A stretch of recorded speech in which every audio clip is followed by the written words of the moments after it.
because I've lost 3 children and my husband over the course of 20 years. So it wasn't like one event.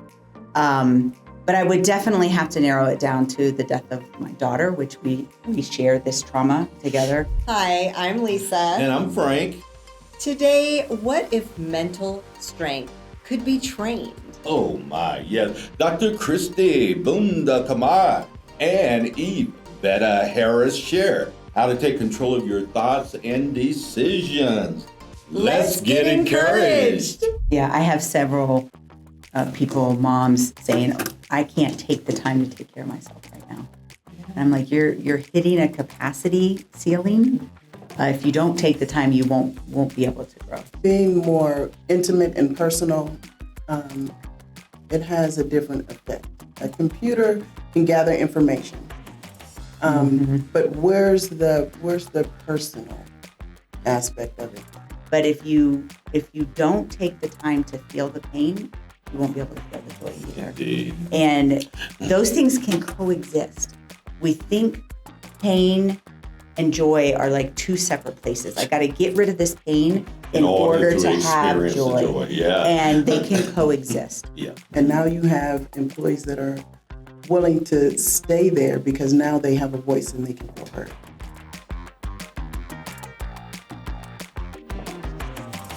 Hey, welcome to the Be Encouraged show with Frank and Lisa. We are Colorado's voice for growth and good. I'm Frank. I'm Lisa. We are so glad. Did I just say Frank and Lisa? You did. I did, right? Nice. Yeah, we're so nice. We had to do it twice. Yes. Right? Frank and Lisa here, guys. Today's show is sponsored by The Hive, a platform connecting purpose-driven dreamers to experts who want to help. The Hive is where visions are showcased, matched with services that care. You can visit The Hive at thehive.vision and check out the flyer. We left one for you guys. Mm-hmm. So this guy right here is the Hive guy. Yes. Yes. He's pretty awesome. So today's conversation is something that we all need, mental health, and how it can be learned, practiced, and applied in everyday life. Oh, indeed. You said that like you meant it. Mm-hmm. It's my favorite topic. Oh, my. Her favorite topic. So we got some incredible humans on with us today. Yes. I am so stoked about this show. I've been waiting for you guys. You know what I mean? Yeah. Because I am, you just a hero of mine. Yes. Yeah, I love you. For real. Yeah. Thank you. Yeah, you're amazing self. You too, girl. And Yvette as well. Yeah, you know you're having fun. Come on Yes. now. This is what we're about. See, we're going to start here, and I'm going to go you guys a really softball question to begin, and you get to start us off, Cristy. What is the biggest challenge that you've had to overcome so far in your journey?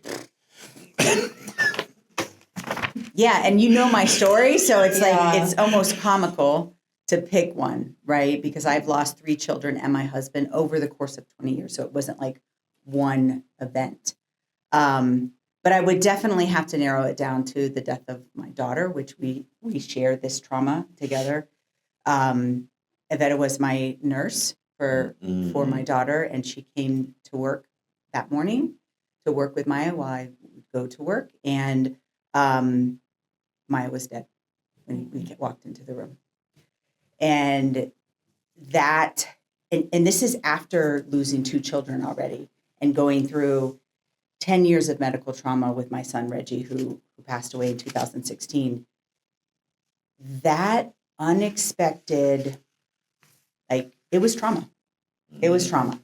And I already had the Mentally Strong Method.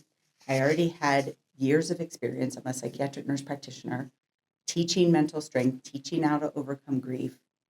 And there I was having to do it again in a very traumatic way. Yeah. Oh, my. Wow. Yeah, your story is, wow, your story. Well, you know, Dr. B, you've spent 25 plus years in mental health and experienced unimaginable personal loss you just referenced. How did those experiences shape the Mentally Strong Method? Well, it was born in not really ever being taught, right? Like we all have kind of our issues, our problems. We know we have some negative thoughts. We know things that we are trying to overcome. I, went to school, have a master's degree. I'm teaching other people. But when I was in the midst of it, so the first death was in 2005, and I had just adopted 5 children, and I had 2 biological children. And then one of those children dies. Within a year, my biological son started having catastrophic epilepsy. Like he could have 12 seizures in a day. Oh my. And like Evevetta was also his nurse. Mm. So we go way back. And that's in Florida, right? No, that was here. That was Okay. here. Yeah. And so in the midst of like raising other children, right? Because even after a grief, if you have other children, you have to like keep going. You have to. So here I am trying to show up for all of my children. Then my son starts having this medical complications. Doctors couldn't figure out why. Nothing worked for him. And I'm already a psychiatric nurse practitioner, right? I know cognitive behavioral therapy. I know you have to work through your trauma. I intellectually know all these things. And I had done a lot of self-development work. But I was in overwhelm.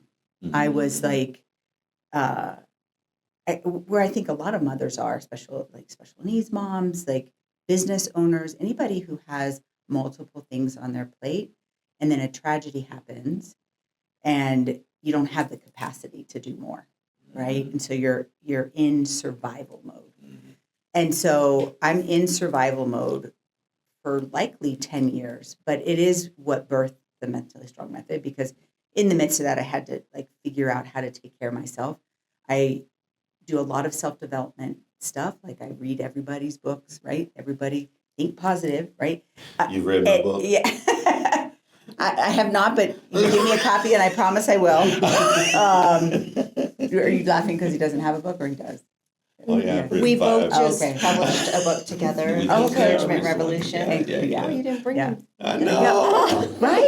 Yeah. Yeah. It's in the- Audiobook though, just tell me the title. Oh. Yeah. We're not on audio yet. Yeah, We're on working audio, on it. yeah, Even yeah. my dad, he bought my book to support me, but Yeah. he's like, daughter, I need audio. He's like, my eyes, I'm too old. Yeah. I don't even do. I don't process audio well. Oh, see, process it's I the do. other way Yeah. around. Yeah. I need to hear it. Uh, I think I have some sort of like dyslexia. Like I can't read, and I can read, but she's only a doctor. I did get, yeah. So if you have hopes of becoming a PhD, remember you don't have to be able to read. Oh my gosh. That's absolutely true, actually. Let me back Learn up a to minute kind of- before we pass the baton on to you, Lisa, because I spaced it. It was on me. Yeah. You know what? You thought you were just getting away, didn't Yes, you? you did. Yeah, but I'm back at you, Evevetta. What is some of the biggest challenge you've had to overcome so far in your journey, my friend? Well, some of the biggest is actually what Dr. V spoke of, because I'm used to showing up. So being that I was a nurse for both of her children, what she didn't say is what they're passing is from a genetic disorder that they received from their father. And I was there to help with her husband a little bit, and it was quite entertaining to help with the father-in-law as well at one point. But The father-in-law died as well? yes, Oh, but my. so yeah, so I was around to help with all of that, and she also mentioned like being that logically she had an understanding of what was going on, but even with her daughter passing, when she passed that morning, I knew, because I'm coming in medically, even though I have a personal relationship with him. Mhm. So when I looked at her, I simply asked a question, but I knew the answer, and she didn't know. And she instantly went into mom mode. She was not a professional, and that's understandable. So I showed up for her in that moment. Mhm. So she was, we got to do this, we got to do that. Yes, we got to do all of this, but I already knew what it was. So In all of that, what's difficult for me is processing and learning how to mourn, because I too have dealt with a lot of death on the clinical side and personally. So I just go into action. So it's hard for me just to process loss. Fair enough. All right.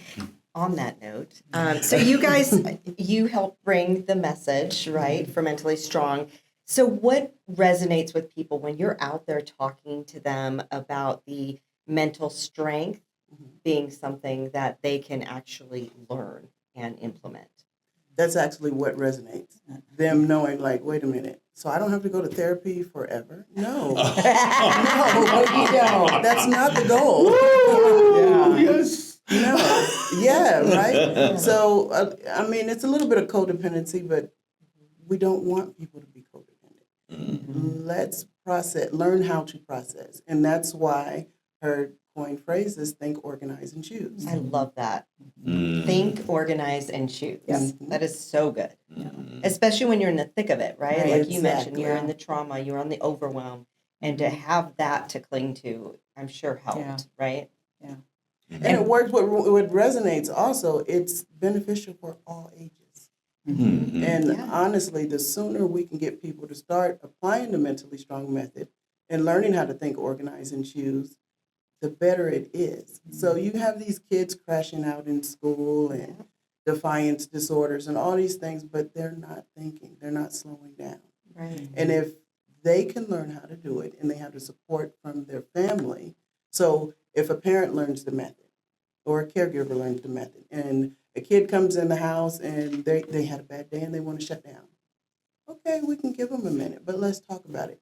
So now we know how to guide the conversation in the Think, Organize, and Choose Mentally Strong Method platform. And now they're open instead of shutting down. Now we can work through the process.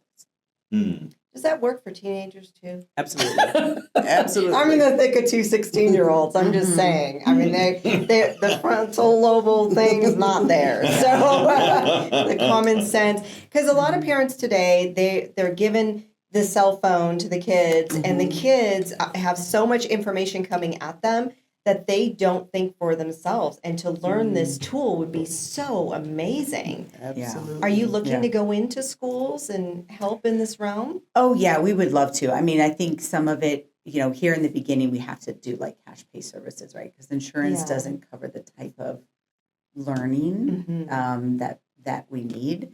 But yeah, I mean, we're definitely looking to like partner with schools and things like that. Yeah. Absolutely. The important piece is the whole family unit learning. It's not a drop your kid off and they're going to learn this and you're going to get we're going to fix your kid for you. No, that Like people do church. yeah, Right. Let me have to drop my babies off here, and then I'm going to heathen it up all week. It's crazy. Yeah, it's so true though. No. So we work with families, right? So we would love like a connection to do a pilot in like a private school where or with a PTA where there's parents that are committed to the whole process, not just teaching that like the kid needs to know how to figure it out. Well, if you don't know how you're doing it, then this is, I think, many adults, even functioning good adults, don't know how they're doing it. They're just doing it, right? Yeah. And if you know how, then you can teach how. So we work with families.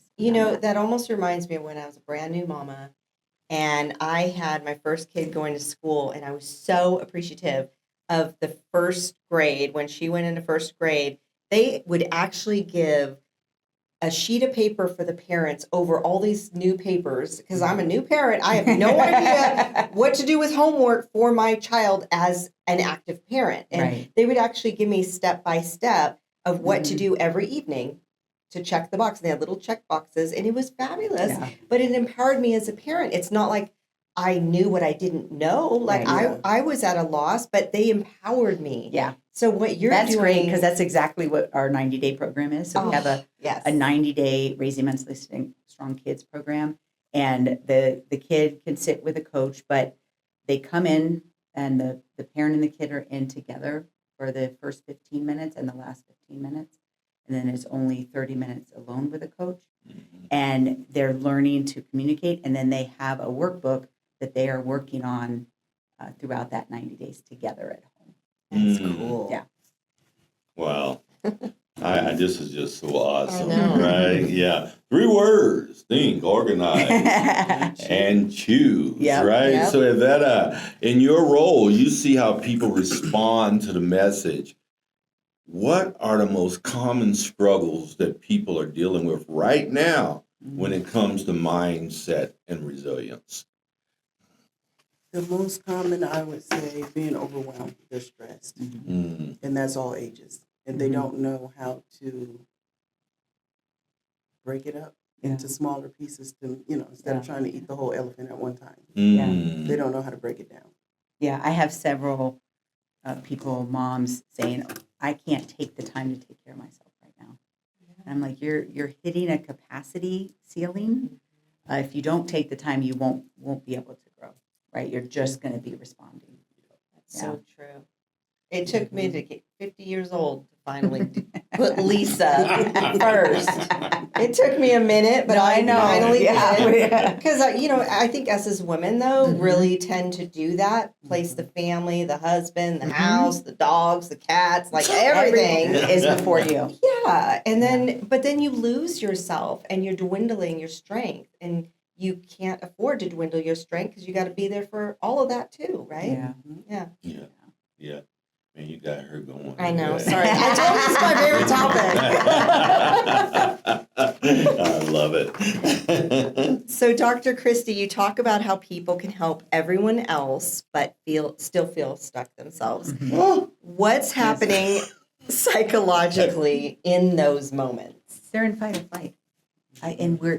So many of us are in fight or flight, right? Like something's happening in our life and we just have to get through this. And then I will figure it out after, and then you have resilience, Yes. right? You can be resilient with grit alone, but you are not increasing capacity. And when I say capacity, I'm not just talking about to be able to handle the next bad thing. I'm talking about being able to have, enjoy life, have capacity for joy, right? Like when you are in fight or flight, you don't have capacity for even the good things. So being able to learn how to increase capacity, yes, it will prepare you for the next problem because you'll have another one, by the way. Surprise! Alive. Any questions? Yeah. But being able to find, this is the thing that flabbergasts a lot of people when they hear my story. Like, how are you laughing? How are you enjoying life? And if you've watched my documentary, you know I'm authentic in my grief. Like I get down and dirty and I'm honest about how painful this is. But if you don't take the time to feel the pain, you won't be able to feel the joy either. Indeed. And those things can coexist. We think pain and joy are like two separate places. I got to get rid of this pain in order to have experience the joy. Yeah. And they can coexist. Yeah. Matter of fact, most times they do coexist. Mm-hmm. If we have the capacity for Yeah, it. if you have the capacity. Yeah. Yeah. Isn't that wonderful? I hope you guys taking this in, Dr. V, without giving everything away. What is one core principle from the mentally strong method that people can start using immediately? The think, organize, choose, right? So the organizational piece is crucial and it's not being taught anywhere else, right? People are teaching about how to think positive. They're teaching about how to make choices, right? But organizing it into things that make sense, even if you don't know the whole method, just getting out a piece of paper and writing them, well, this doesn't really, I can't do this right now, but I could do this. Taking that think, organize, and choose, and it's like a flywheel. So if there's any business owners out there, you know what a flywheel is, right? Or engineers, right? These are things that if you just keep repeating them, you will have momentum and you'll increase that capacity. Yes. Yeah. You know, I'm gonna follow up on that. Yes, Lisa. I thank you. Yeah. I was if you weren't. Oh. Yeah, because when we think about it, I want you to really help our audience understand, think, organize, and choose. Yes. Give us an example of Layman's what, terms. Yeah, what so that would look like. in the method, there's 10 categories, but the two that showed up for me very publicly was the grief and the trauma. So we know from all the psychology research that trauma is stored in the body, and trauma can cause pretty significant mental, emotional, and even physical health problems, Yes. right? So when someone loses a child, and even if you are able to identify that that is trauma, you're not, and the goal of trauma is to release it. I'm not releasing the pain of losing my child. I'm not going to do it. Like that is, and when you ask a grieving mother to release, they're just going to go back into survival mode, right? Like absolutely not. But if you say, okay, here's your grief. This is pain that you are allowed and should hold on dearly for the rest of your life. Here's your trauma. Now, right now, they're like all this, like all In a ball, yeah. together. Can we separate them and have permission to feel the pain of the grief and let go of the trauma? Oh, that's so good. And that's part of the organizing, That's because you're thinking how to do it, and then you're separating the two Mhm. and organizing the pain Yeah. and the trauma. And what happens a lot of times in therapy, especially like talk therapy that's not doing a specific technique, is they're actually like solidifying the enmeshment, right? Because it makes sense. Mhm. There's not a person that would, deny me the right to say I've been through trauma, Yeah. right? But as soon as they say, well, we need to release that trauma, my nervous system locks up, right? I'm not releasing this. So just that visual of, intentionally you can separate these two, and you are allowed to feel the pain of that grief forever. And it goes in, a huge thing for me was spiritual conflict, because I believe in a God that is loving and protecting and, answers your prayers, but that's not the life that I was living, right? Like, Right. And so that created a pretty significant spiritual conflict, right? That I had to wrestle with God. That's not my grief, and that's not my trauma, Yeah. right? It's a different thing that needs a different, and we don't talk about spiritual health. We're scared of proselytizing and all these things, right? Big words, sorry. Like, like afraid that someone's going to make you believe what they believe, Yeah. right? But we are, physical, mental, emotional, and spiritual beings. As humans, yeah. And I don't care what box you put that spiritual health in, it is part of mental strength. Yeah. And so there is a category called spiritual conflict. Where are your belief systems not aligning with what's happening in your life? Right? Because that needs to be wrestled with differently Yep. than, you don't just let that go, right? Because that's an eternal thing. Yeah. So I can go on. So each of the categories have different things, but you've got to separate them. The negative self-talk, that's great. I mean, there's Is that tons the of part of the research. choosing, though? Or So the way the mentally strong method is you have thinking. We help identify distorted thinking. We find patterns. We often have patterns in the way that we think. And then we put them into the 10 categories. And then in those 10 categories, we make a choice of what we want to do about those.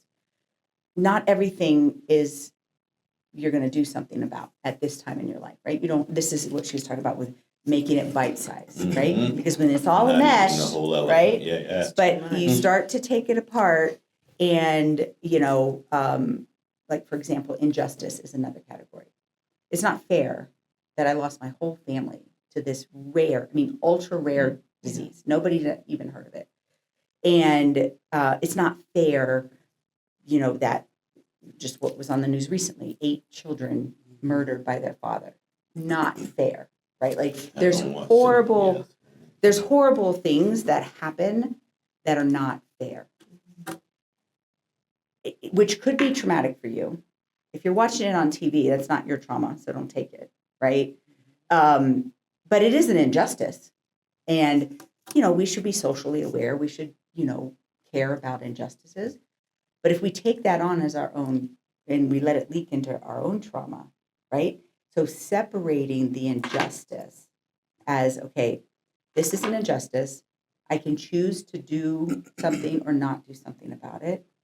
But it's not like get it out of these other categories, because it often, if you look at, racial injustices, right?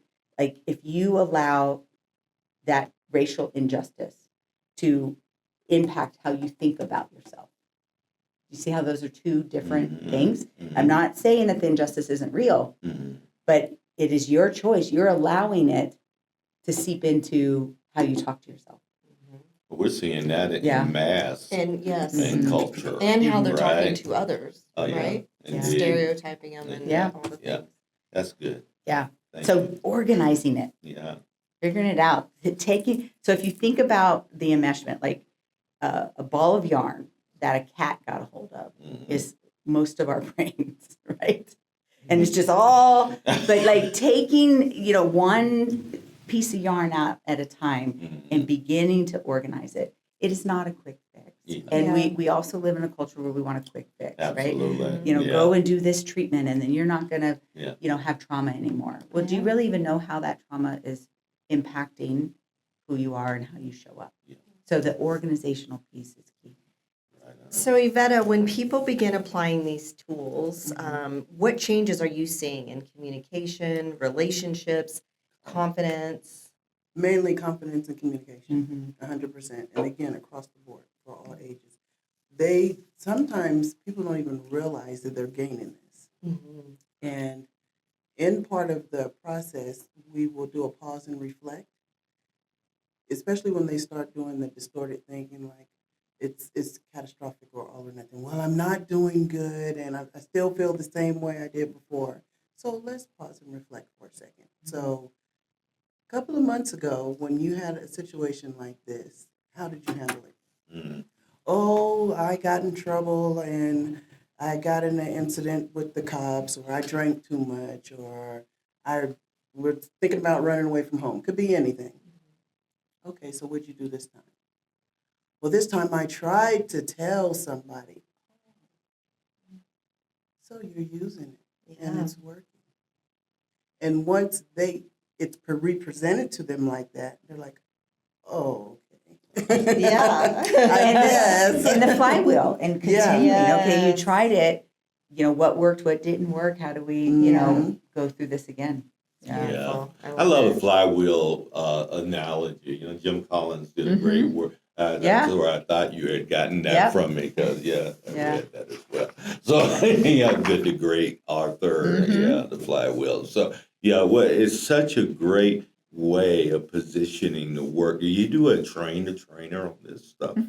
You do, but from outside sources like me. Yeah. But you have to go. You have to go through it personally first. Oh, yeah. Well, that makes sense. Yeah, because you really can't take people to a place you haven't been. Right. Yeah, and it doesn't mean I know sometimes people say that like specific. Like I'll hear people say, oh, no one can help me that doesn't understand me. That's not necessarily true. Like, as long as you, as the coach, are on your own journey and you are growing and have insight, you can help. So the way you get in the door is by doing the 90-day coaching program for yourself, and then we grow into certifications. And have you thought of that, like, life coaches, business coaches like myself? Yeah, come on.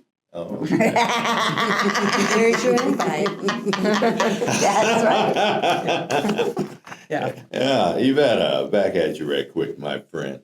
We're seeing more people turn to AI for advice, reflection, and even emotional support. So what role do you think tools like AI should or shouldn't play in personal growth? I don't like AI. Oh. I don't like She's probably not the AI. right person to answer. Yeah, that. I don't think I'm a good person to answer this Well, no, question. talk about it. But Though. Why but not? I think being more intimate and personal, it has a different effect. A computer can gather information, but where's the personal aspect of it? Where's the feeling behind it? I mean, you can give me a textbook or a technical solution to something, but where's the experience coming from? Mhm. And where's the flexibility in your answers to my situation? Can you give me another example that actually makes sense, that I feel like is realistic and I can apply it? I think AI just misses that. Is the information that it presents completely wrong? No, I don't think so. But I wouldn't want to get help from AI. I would like to talk to a person and look in their eyes and know that someone actually cares. Right. So, can we summarize your answer to say you don't want to use AI for personal growth at all? No, for Mm. for some things, but not helping me through trauma, I wouldn't say. Okay, fair enough. Fair enough. Thank you. All right, Dr. Cristy, from a clinical and practical standpoint, how can people use AI responsibly as a tool for awareness or reflection without replacing real human connection, like Evevetta mentioned, or professional care? Yeah, probably some sort of hybrid model, right? Because and I do have a GPT for the mentally strong method, right? But this is someone who's learned the method and now they need help going through the flywheel over and over again, right? Because that's a lot of time in front of a coach, right? And that costs money. But if you can learn the system and have a coach where you're checking in, but that constant day to day, well, I'm trying to be nice to my husband, but he did this thing again. Yeah, like gosh darn it. And, how do I do the flywheel? Because the flywheel always brings it back to themselves. And oftentimes, when we are frustrated in intimate relationships, it's we want the person to change for some reason, right? So AI can be trained to do very specific things. And, but if you're just using like OpenAI, we already know that there has been 2 cases of suicide that OpenAI encouraged, not just told them how to do it, but, accidentally encouraged them to complete suicide, right? And thinking that the AI is a person, a relationship, is very scary for young minds, and for people with like diagnosed or undiagnosed mental illness, right? Like there is many disorders that have a lack of insight, right? Yeah. And that lack of insight makes them a victim to whatever this, intelligence does or, sways them towards. Yeah. Yeah. As I think about it and knowing humans as well as I do, because I've seen them for a long time, is that Benefits of age. Yeah, the benefits of age is that it's just like, we attribute human assets to animals a lot today as well. As we see the deterioration of interpersonal work with humans, we start to look to other things to fill the gap that's inherently natural for us to want as people. We're And I here see for it- connection. Yeah, We're not that's here what to we're learn a made system. for. We're meant Yeah, for connection. Your purpose, somewhere in your purpose, has to do with connection. Yes. And the thing about the AI too is you're almost disconnecting and getting deeper and deeper into this machine's mindset versus the human connection helps counterbalance that. Yeah. You know, what really stands out to me, Frank, and is that mental strength. You can completely push. You're not just pushing through it, because everyone thinks just push through it. I got this. I can do this. But it's about actually learning tools like you have, and to think clearly, to be intentional on really good things that can take place after whatever it is that they're working through. Yeah. Yeah, my takeaway from today's talk with you guys is that, gosh, personally, I'm missing some things in my own work that I do because of spaces. Talk therapy is very important to people that do coaching because you're trying to get people to certain places just with that. But there's so many missing pieces for me now that you're feeling and helping me to really expand my thought and my mind about, because I don't want to do any human an injustice. I want to follow my gifting, and I want my gifting to be a good outcome for other people so that they can experience their giftings. Right? Yeah. So how deep this is, the whole mental health space. I think what you're doing is really helping to normalize this. Well, we're all on a mental health journey, whether we acknowledge it or not. Right. So We often associate mental health with mental illness, and this is completely different, right? We're all on a mental health journey.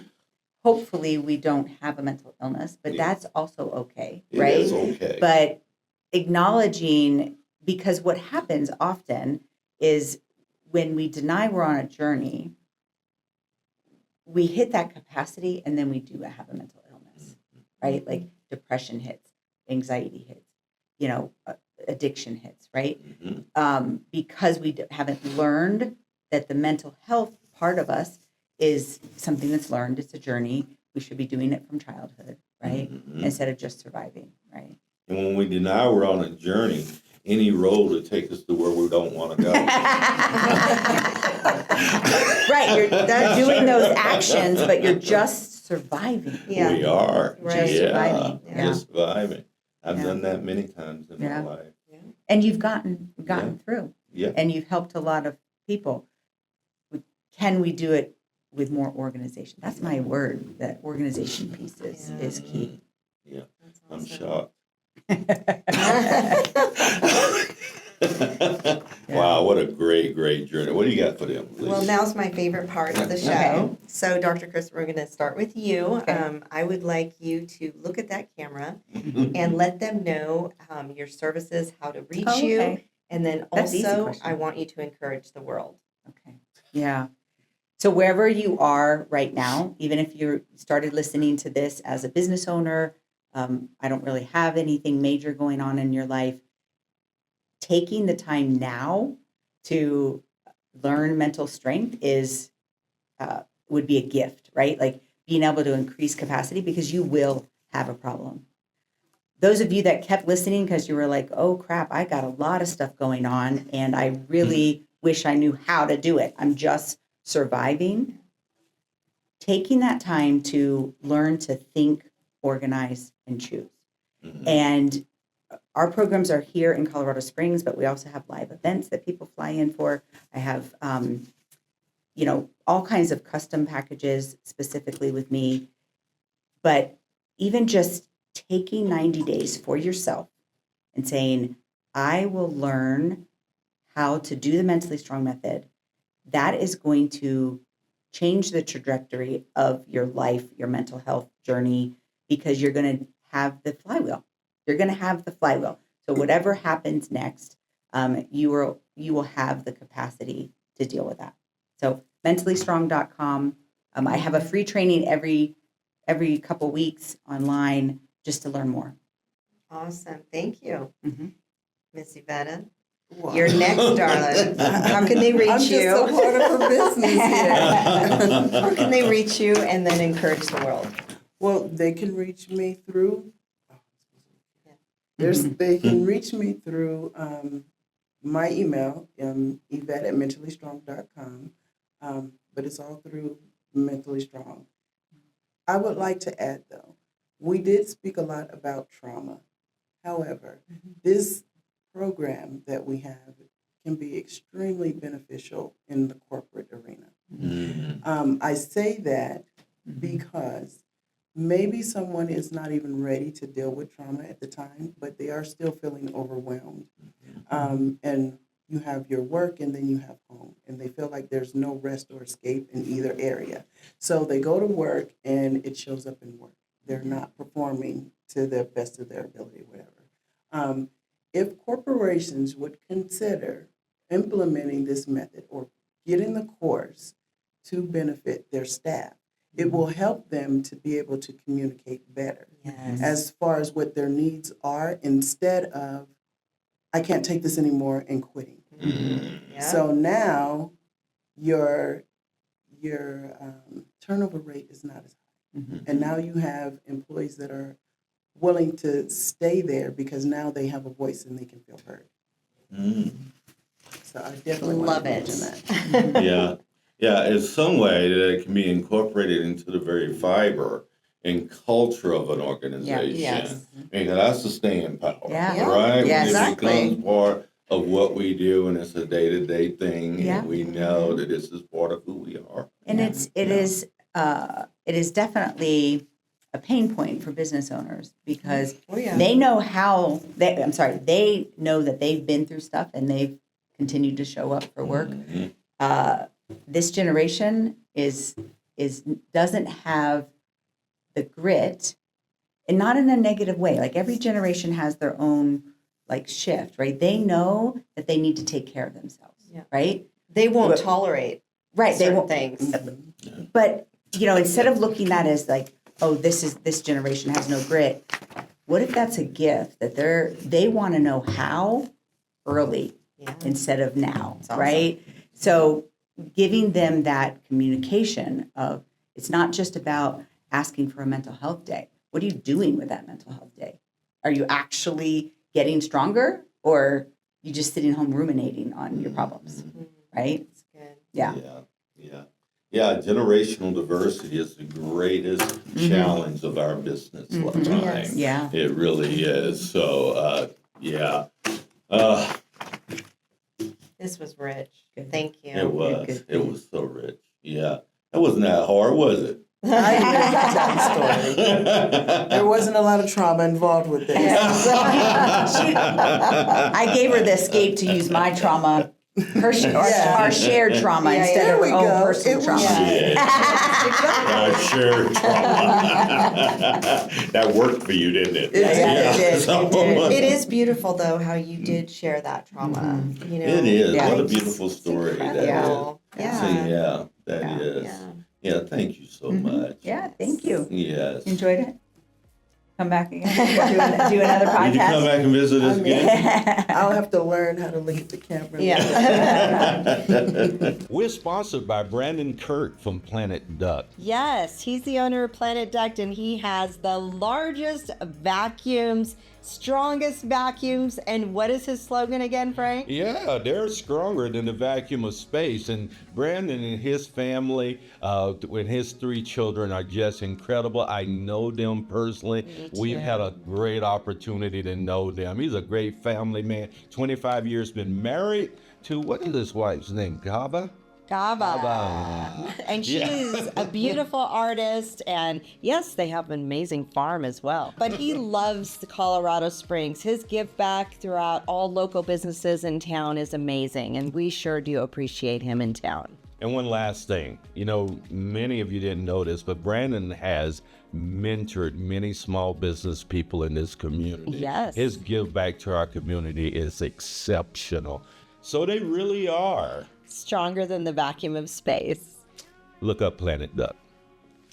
Well, that's it for today's episode of Be Encouraged. Be sure to subscribe to us on YouTube, follow us on LinkedIn, and connect with us and like us on Facebook. Be Encouraged with Frank and Lisa. And please join us on our conversation at beencouraged.net. Indeed. As always, we just love having great conversations with amazing humans here in our region. We got an opportunity to do it again today, Lisa. Yes. We're so honored that you would share space and time with us, because we are the Be Encouraged show here on the Front Range and reaching the world with a message of encouragement with real talk, real growth, real Colorado. Stay encouraged.